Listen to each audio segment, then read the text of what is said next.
Y'all, I haven't really done a review in a very long time, but for good reason. Mostly because it really wasn't anything to watch. But yeah, I watched the last Raw of 2019 last night, the main event, and I'm still trying to process all that. Like, I'm like, what is really going on? I mean, if I honestly had to do a review, I would pretty much say that we knew that Aleister Black versus Buddy Murphy was going to be good, because we've seen it like a few times and it's always good. We knew that Ricochet versus Andrade was going to be good because, well, it's Ricochet and it's Andrade, two amazing performers. Even though I kind of knew that Charlotte versus Natalya was going to be good, I don't care much for Natalya if y'all have seen some of my videos. And also, it's Charlotte, and for her making that declaration of her being in the Royal Rumble, she's done that before, so it's really nothing new. But if I actually took this whole main event out, I would say that this Raw was average. But the main event itself, let me explain in further detail in this video. On the real, I have never been a fan of this storyline from beginning to end. I mean, it wasn't even a train wreck for me. It was just terrible. It did nothing for either person. It did nothing for Lana. It just made her, it just made her a very thirsty woman. And then Rusev, that was definitely oh gosh. That storyline was just flat out bad. It made Rusev look bad starting off. It made Lana look bad all the way through. And then Bobby is the only one that's kind of getting something out of this. Maybe. But to be honest with you, I'm going to be real.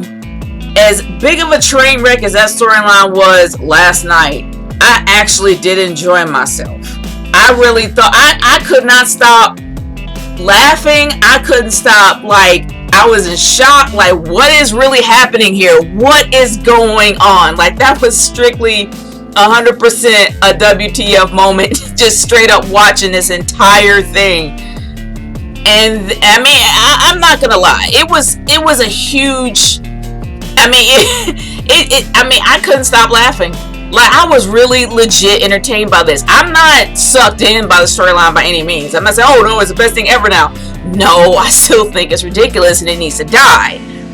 But the worst part about it was Liv Morgan. Enter Liv Morgan.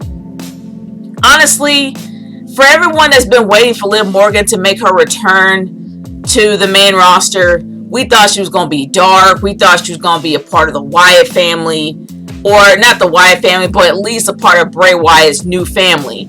And we got none of that. Like, we ended up getting something that was completely out of left field that I just didn't know how to process it. I still don't. I'm still trying to figure out what I just watched.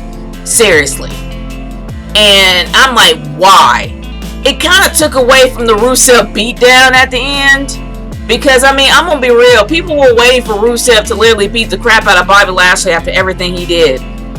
But after what Liv said, it took away all that. Like, and it's supposed to be Rusev's moment. Rusev's comeuppance moment. But it was more about what Liv said. And from what I heard, Vince McMahon and Triple H wasn't even in the building. I mean, they said Vince probably made it there late. But this is all Paul Heyman.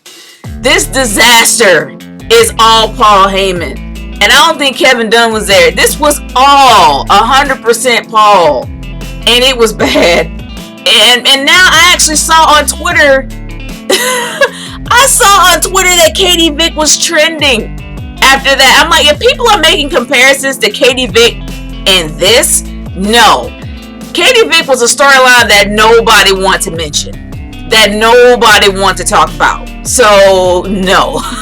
By no means, in any way, shape, or form, should this be compared to Katie Vick. But I digress.